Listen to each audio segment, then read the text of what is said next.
Booktube! My name is Sarah and welcome to The Bookish Knitter. Today I am coming to you with a weekly reads video. This is for week number 35 and it's August 29th through September the 4th. I apologize if I keep glancing over, but I have my laptop open here beside me.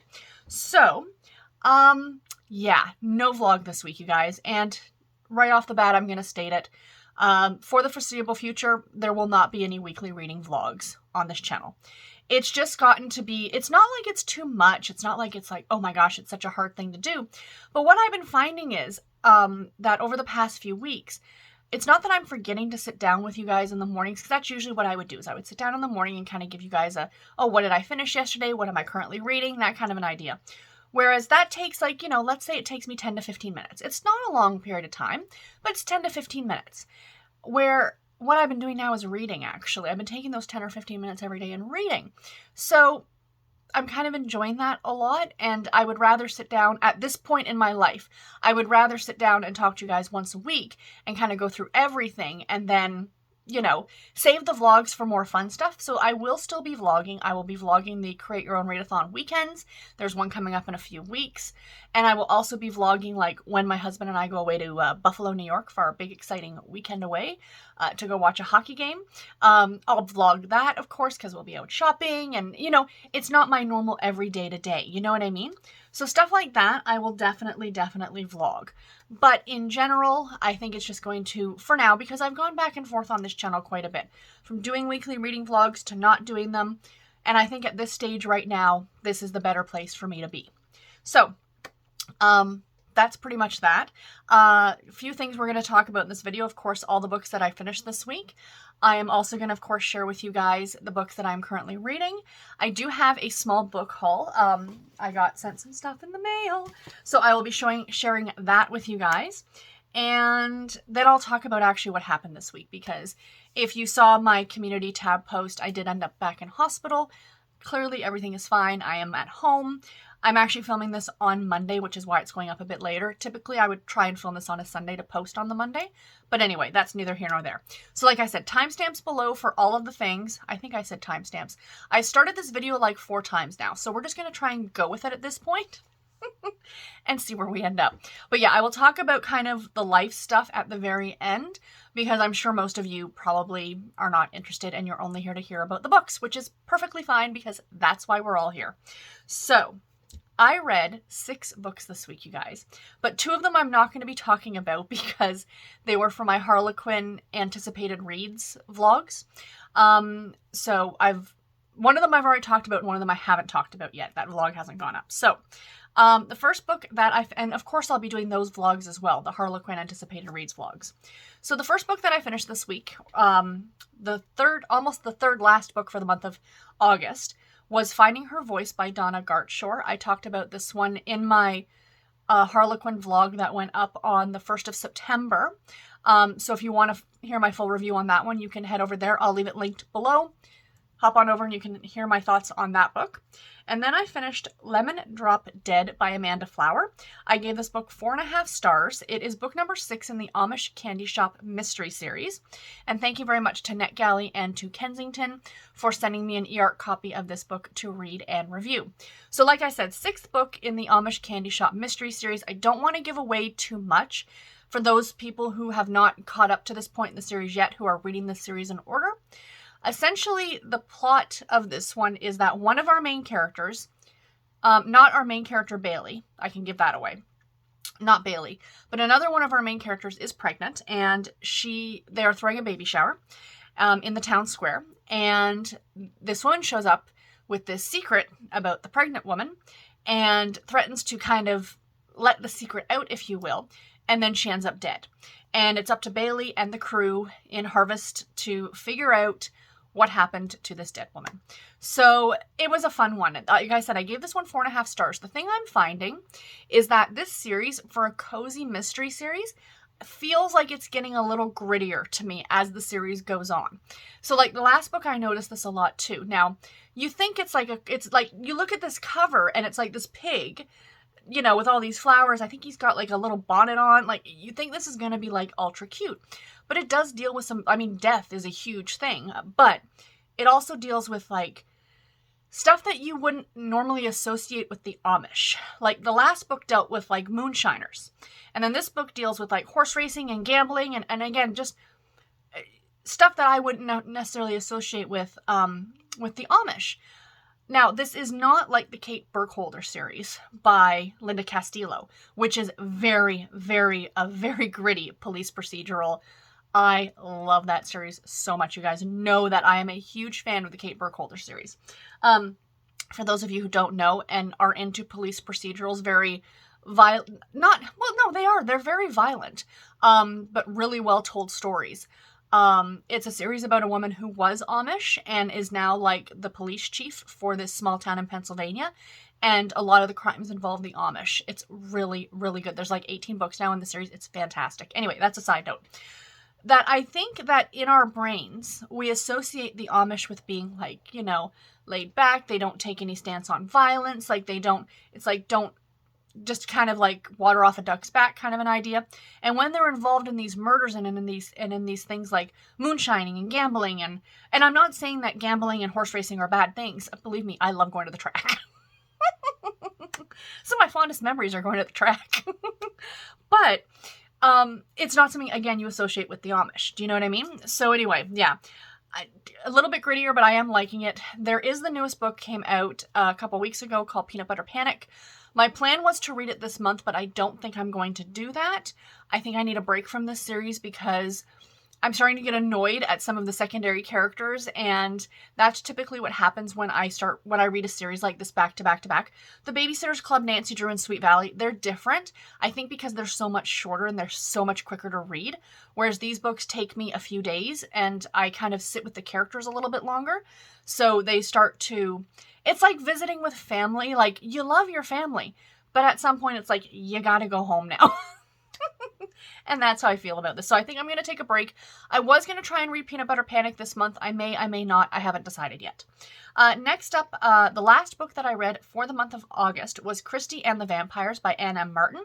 I gave this book 3.5 stars. It's book number 15 in the Babysitter's Club Mystery Series. This one was really fun. Essentially, there is a film being shot in Stony Brook, and it involves vampires, and one of the babysitting charges, he's an actor on a television show. He's got a part in this movie, and there's strange things happening on the set, and that's pretty much it. I don't really have a lot to say about this one, you guys. It was cute. It was fun. I read it in an hour. That's why I love the Babysitter's Club books. They're fantastic. Throwback to my childhood. I enjoyed this one immensely. So now into the books that I have finished in the month of September. So I finished 3 books already this month, you guys, and it's only the 4th. But don't get too excited. It's the 4th, right? No, today's the 5th. Sorry. Don't get too excited. One was a novella. One was a Nancy Drew book. So it's not like... I read 2 500-page books over the last 5 days. So the first book that I finished in the month of September was Love on the Coast by Jennifer Snow. This is book I gave this book 3.5 stars, and it's book 0.5 in the Wild Coast series. So this is the prequel novella to this series, and I do have the first book from NetGalley to read, and I wanted to read it this week. It's actually my plan to start it after I'm done the book I'm currently reading. So I thought, let's go back and read the novella. It was $1.99 on Kindle, so I went ahead and picked it up. I read it in about 45 minutes. It was like a 56-page novella. It was super cute. So this is the story of Rachel and Callum. And this one had my issue that I have with almost every single novella. I wish it was longer. I wish it was a full-length story. So this is the story of Rachel, she works for this like newspaper magazine where it debunks like fantastical beasts or stories like the Sasquatch or the Loch Ness Monster or what have you. So her assignments take her to these different places where her whole job is to pretty much say that, this town is running tourism off of this thing that doesn't even exist. So don't waste your money and go there, essentially. And this stems from something from her childhood. Her father spent all of his time and money chasing these imaginary creatures. I'm not going to get into whether Sasquatch is real or not. That's not the debate we're having today. But she kind of always was a little annoyed at that, and a lot annoyed at that. And then she decided to do this for a living. And she's not a journalist per se. She's like a blogger kind of an idea. So anyway, She had just broken up with her boyfriend, not just, a couple months earlier had broken up with her boyfriend, and they had booked this cruise in Alaska, and she was going to use it for work. It was a write-off expense for work, but she was taking her boyfriend, because why the hell not? But the two of them broke up, so she went on her own. So her first day out on the water at this cruise, where she's there to debunk this like mythical sea creature woman, she meets Callum, because he is a U.S. Coast Guard, and the ship is smuggling drugs. Not by her, but by some of the crew.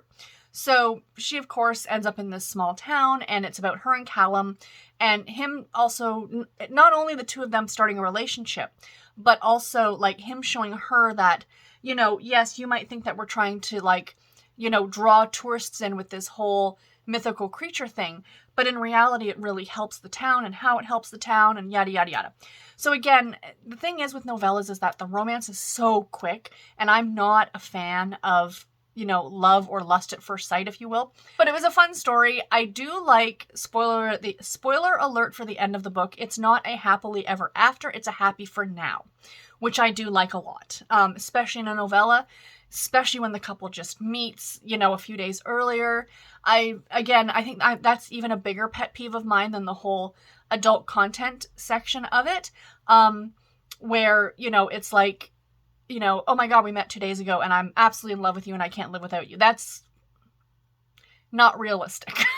That it may be for a few segment of the population, but overall it's generally not realistic. So anyway, you really kind of got to get to know somebody. So the next book that I finished was The Quest of the Missing Map by Carolyn Keene.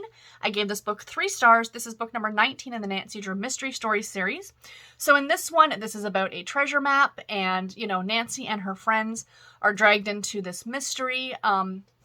Sorry, Bernard's sitting behind me playing with his koi fish. And yeah, so there's this new friend that they meet named Ellen, who is looking to take a job with this woman who has a young daughter, and Ellen's going to teach the daughter how to play the piano and sing, and kind of be like a... This was written in 1942, but I still want to use the term governess, like as if it's Regency England. Like that's how it felt to me. She wasn't necessarily a nanny, but she was also like teaching the child, if you will. And anyway, there was some mystery around the house that Ellen was going to be living at. So Nancy, Bess, and George come in and help try and figure out what's going on. And they find a half of this treasure map, and they have to hunt down the other half of the treasure map. And it's a whole thing. This was fun. I enjoyed it. I finished the bulk of this at the hospital on Friday to Saturday. And yeah, I liked it. It was fun. These are fine. I enjoy them a lot. And the last book that I finished this week that, again, I'm not going to talk about is Snowbound with the Rancher by Kit Hawthorne. This is, you guys will see my full review for this one on the 1st of October when my Harlequin Anticipated Reads vlog for October goes up. So this one, not talked about till October. I did enjoy it though, you guys. I did enjoy it. So yeah. Anyway, guys, that's everything that I read this week. Not too shabby. I enjoyed, like, it was a pretty good reading week for me, I would say. Pretty average, at least. Pretty average. So what am I currently reading? That's the question. Let me go ahead and close this laptop now that I don't need it open. I am currently reading Stuck on You by Portia McIntosh. This is my pick for last week with the Read a Book Set in Winter. So I am behind on my reading. I have not started this week's reading yet. The books that I picked on that video that went up on Friday. But I have a few more from the week before that I want to get done. I have an idea of how I'm working on my TBR now going forward, and I think it might end up being like a weekly TBR as opposed to a monthly TBR, so we're going to see where that lands in terms of my TBR videos, my monthly TBR videos, because I don't know how much I really have to share with you guys, because I'm trying not to pick a bunch of books now at the beginning of the month. I'd rather pick week to week. So I don't know what I'm going to do instead. Maybe, you know, videos that, like, these are books that I think you guys should read in the month of whatever. I don't know. Anyway, I'm reading this book right now, and it's super cute. It is a chick lit novel, and it's about our main character named Sadie, who works for this guy named Damien, who is a professional photographer. He does portraits, essentially. But he's very, very, very well known. And she works in his office only a few days a week, and she shares a desk with this guy named Adam. And her and Adam have started kind of a pseudo-relationship by exchanging post-it notes. Now, I have already kind of figured out what's going on, but I'm just kind of following the story at this point. I'm about a quarter of the way through it. This isn't a long book. It comes in at under 300 pages. I would like to finish it today, actually. It's kind of my goal. So we shall see if I can get it done today. But yeah, I am enjoying it, and I am reading it on my Kindle. I have not picked up an audiobook in over a week. I just still have not had any urge to pick up an audiobook. And the other book that I'm reading, I debated, I'm like, should I share this with you guys? And I'm like, yeah, I'm going to do it. Because these are so far off that it really doesn't matter. So right now I am also currently reading Sorry About the Glare, Christmas Hostage by Sharon Dunn. This is another one for the Harlequin Anticipated Reads vlog that will be coming out on the 1st of October. So this is a Christmas book, and it is a romantic, a love-inspired suspense novel. So it's a faith-based suspense. And I'm only one chapter into it, you guys, and already it's really good. It's really, really action-packed about bank robbers and someone is taken hostage. And that's all I'm going to say. You're going to have to wait for the vlog. I apologize, you guys. I apologize. You know, maybe read it for yourself and see what you think. So now we will get into the book haul. So the lovely Nicole over at Who Picked This Book messaged me on Instagram about a month or so ago. And I guess she had these books that she maybe picked up at a thrift store or something like that and decided she didn't want them, which is fine. She's like, hey, would you like these?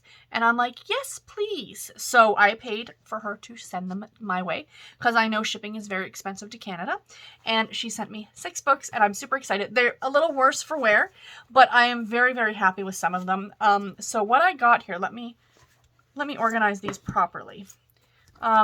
So I got 3 Silhouette Intimate Moments and 3 Silhouette Special Editions. So the Silhouette Intimate Moments, we'll start with those. So hold on one second. I like visuals. So the Silhouette Intimate Moments line, which look like this, turned into this, which is the Harlequin Romantic Suspense line.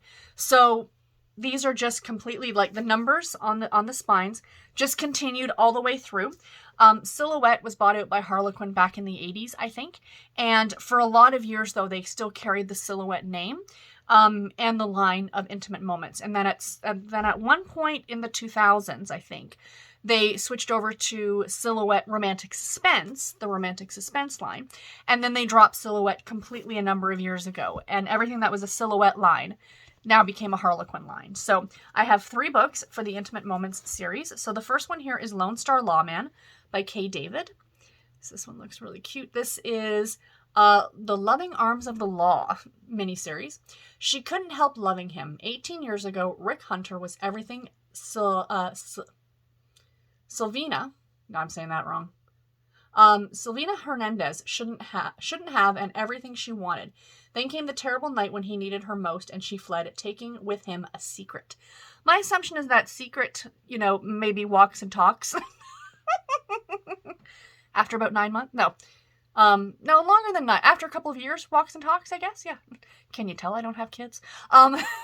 So yeah, I think it might be a secret baby situation, but it looks good. The next one we have here is Her Secret Guardian by Sally Tyler Hayes. Oh, let me go back to this one very quickly. So this is number 845, and this is from March of 1998. And then we have number 1012, which is Her Secret Guardian, again by Sally Tyler Hayes. This is from June of 2000. So the cover wraps around. So it looks like some sort of a Capitol building here. Wraps around. We got the guy on the back.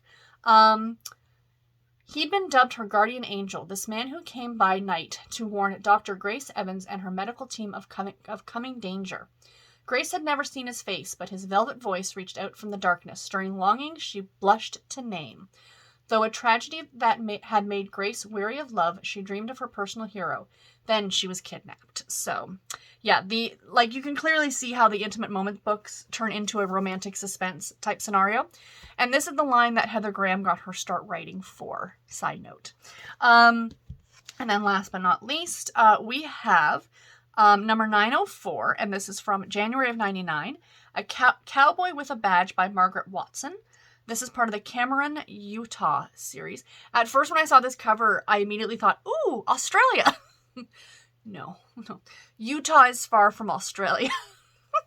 But again, the cover kind of wraps around a little bit here onto the back. So that's fun. Reason to worry. The alluring, mysterious woman who had arrived in Sheriff Devlin McAllister's town spelled trouble. Devlin distrusted pretty females who stuck their noses where they didn't belong, but he was mesmerized by the long-legged beauty and couldn't resist keeping her under close watch. So yeah, we shall see about that one. It looks really good, doesn't it? Really, really fun. So then the other 3 books I got were, again, excuse me just for a second. Again, I do like visuals. We have now the Harlequin Special Edition line. This one is Recipe for Homecoming by Sabrina York. And this one, in case anyone's curious, Infiltration Rescue by Susan Cliff.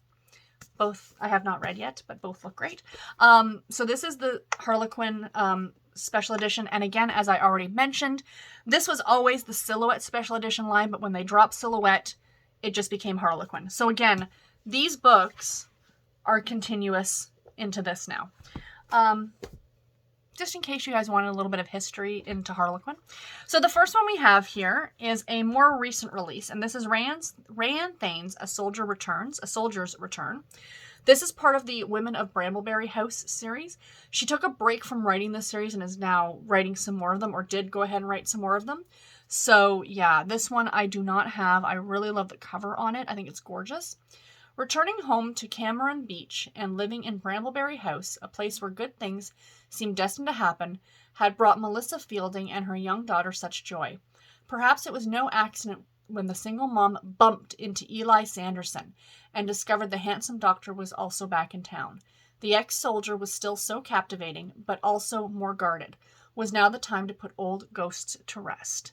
So yeah, this one sounds really good. Looks like a wintry story, like you can see like the snow and stuff like that. It feels very cold, like not cold in a bad way, but it feels like a wintry cover. So yeah, I'm excited about reading that one. I was actually thinking about that the other day when I do the spinning the wheel.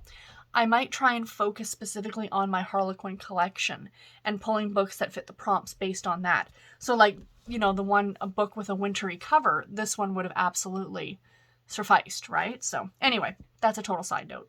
The next one we have here is by the great Lisa Jackson. Those of you who read a bit more mystery thrillers might know Lisa Jackson as someone who writes, like, I think it's romantic suspense, but they're definitely more on the thriller aspect.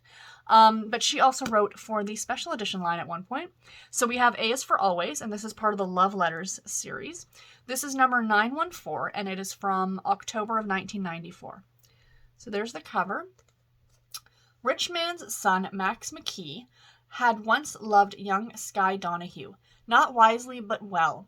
But shameful family secrets and dark deception had wrenched them apart, abruptly shattering their precious dream forever. Sounds like a Romeo and Juliet with less death. I assume. I haven't read it yet. Romeo and Juliet is not a love story. It is a relationship between a 17-year-old and a 13-year-old that ends in the death of 6 people. Never mind.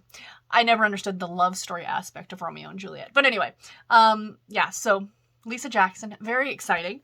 And I was looking at this one and I was reading the author's, about the author section. And this I did not realize. Says she's been writing for Silhouette Romances for over 10 years. Now, this was as of 94. So she's been writing since 84. With over 30 titles to her credit, she divides her time between writing on the computer. I love the fact that in 94 they state that it's on the computer. Researching her next novel, juggling her teenage son's busy schedules, and playing tennis. Many of the fictitious small towns in her books resemble Marola, Oregon, a small logging community where she and her sister, Silhouette author Natalie Bishop, grew up. Now, Natalie Bishop I'm also familiar with, but I did not realize she was Lisa Jackson's sister, so that's exciting. So I got that one. And last but not least, a very favorite author of mine, and I'm super pumped to have a copy of this, like, in its original form. And that is Husband by the Hour by the great Susan Mallory. Oh, I'm so excited. I love Susan Mallory. So this is number 1099. It was published in May of there's the spine is faded like it's been sitting in a window. May of 1997. So yeah. That's the cover, and it wraps around to the back. You have the guy on the back. Hannah Pace needed a pretend husband fast. She lied to her long-lost mother about being married, and now she has to produce the groom. So she hired hometown bad boy Nick Archer because the hometown bad boys never have anything else to do. Though he wasn't every mother's dream, he was sure Hannah's hottest fantasy. So yeah, that one sounds really good. Looking forward to it. I think it's going to be a lot of fun. And then yesterday, my husband and I went to Walmart, did some wandering around, picked up a few things, and I thought, hey, I've been in the hospital for 48 hours. I deserve a little treat. So I bought a book. I actually do have this one from NetGalley. I think I still have it as an e-arc. But I love the cover so much, and I was just approved for the next book in the series, which comes out in November. So my goal is to read this one this month. And this is The Dachshund Wears Prada by the great Stephanie London. She has also written a bunch of books for Harlequin. I love her stuff. It says, how do you start over when the biggest mistake of your life has more than 1 million views? So yay, I have, I honestly don't even know what this is about, but I've heard people say like it's really, really good and they really liked it. It says, forget diamonds, the internet is forever. Truth on that one. But yeah, like I said, the sequel comes out in November, so I want to get this one read so I can read the follow-up, but I'm very excited about it. I love these kind of floppy paperbacks. This one's going to be a fun one to read, so yay. And really, this was like $20, I think. Like, let's be real. It was $19.99 Canadian. But to get the ebook was something like $13 or $14. So why not spend the extra $4 and get a physical edition? That's just the way that I think about it. So anyway, guys, that's all the book-related stuff. Into what happened this week. So I had a pretty standard work week. Monday, Tuesday, I went into the other office. Wednesday, Thursday, and then I was going to be off on Friday because I worked last Sunday. And I was super stoked about having the Friday off and having a 4-day long weekend. And of course, at that point, you know, fate knocks on the door and says, hey, it's not going to be fun anymore. So essentially what happened that I've been dealing with palpitations for a few weeks. For those of you who've been following the channel for a while, you know that I ended up in emergency just a couple weeks ago with palpitations, heart palpitations, but they went away on their own and they were gone the whole time I was there. So I was essentially just sent home. Everything looks fine. You're good. Go home. But now I had them sustained. They were sustained for they started about 9:30 on Thursday night. So I ended up leaving to go to emergency at about 11 o'clock. I gave it an hour and a half to try and get them to go away. I tried all the things, drinking water, you know, the things that I'm supposed to be doing to try, but nothing was. And what would happen is that they would stop for a minute or two and then come back again. So you know what I mean? I finally just said, forget it. And I went to the emergency room. So I ended up in emergency about midnight because I drove all the way downtown, which is what I do. And I was brought into the back, into emerge. And I talked with a doctor about 4 o'clock in the morning. And I didn't sleep really Thursday into Friday. And she said pretty much what they were going to do is something called the cardioversion, which I've had numerous times. It's completely unpleasant and terrifying. But if it was going to get the job done, it was going to get the job done. And a very brief, easy explanation is where they hook you up, they knock you out, and they give you the shock. Not the full-on paddles that you would see on some sort of a medical show, but like little wands. Like just it's a smaller jolt, but it's still a jolt. And it's meant to like restart your heart or kickstart it back into normal rhythm. So that was fine. I'm like, okay, that sounds good. Whatever you guys need to do, let's just get it done. So at about 9 o'clock in the morning on Friday, they came in and said, no, it was earlier than that. It was like 8 o'clock in the morning. They came in and said, no, we've changed our minds. We're not doing that now. Instead, because I kept coming in and out of this this high rhythm, I would come out of it. I was starting to come out of it for a longer period of time. So I'd come out for about 10 or 15 minutes, then go back in for 20 minutes, and then come out for like a half an hour and go back in for 45 minutes. It was weird. Like, it was like, I was like, my heart was like, couldn't decide what it wanted to do. So essentially what they decided to do, they said, if we do the cardioversion, you're just going to go back into this rhythm again very quickly afterward. Like, it's not going to stop it from coming in and out, essentially. So what they decided to do instead was medicate me. So I was given a very high dose of this medication that I've taken before in a pill form. They took me off of it because it's very bad for your body. It caused me to have thyroid issues. It causes liver issues. It causes all these things. It's not a medication you're meant to be on long term, but it works for me, unfortunately. So it's kind of one of those, which is the better option. So anyway, they gave me a high dose of this medication and it kicked me out of it. And, you know, I sustained into what they call sinus rhythm, which is your normal heart rhythm.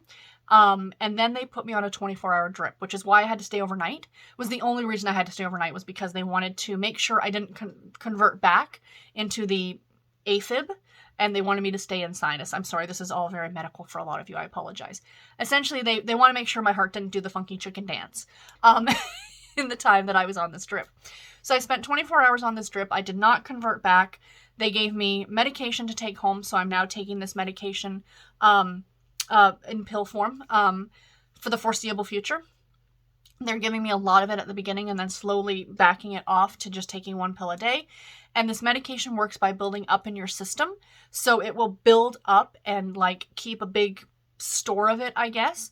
And then you just take a pill every day and it just kind of keeps the levels good. But then when you stop taking it, it can take up to 6 months to come out of your blood, out of your system, which is very interesting. But anyway, so I'm doing that. And then I have an appointment next week with my doctor and we have to do another cardiac ablation. So I'm very upset about that. But it is what it is. It's routine. For me at this point, it's routine maintenance. It's like getting your car serviced, like an oil change. So I'm going to try and push it to January if at all possible. I'd really not like to have to use my last few vacation days to be back in hospital. It's only 3 days. It's actually only like, I'd only actually be in the hospital for a little over 24 hours. So I go in the morning, and I think this is so much more civilized, actually, to say that. I'm booked for the procedure. So I go in the day of the procedure. I check in at like 6 o'clock in the morning at the hospital. They do the procedure. I stay overnight to make sure that there are no complications, and I am sent on my merry way the next morning. And the procedures, he only does them on Wednesdays. So I would be off the Wednesday, Thursday, and then the Friday just to recoup at home 1 more day and then go back to work on the Monday. So like I said, a lot more civilized than what happened in February, where it was like I was in the hospital and I was there for 2 weeks and I had 2 ablations and I had the pacemaker put in and I had all the things.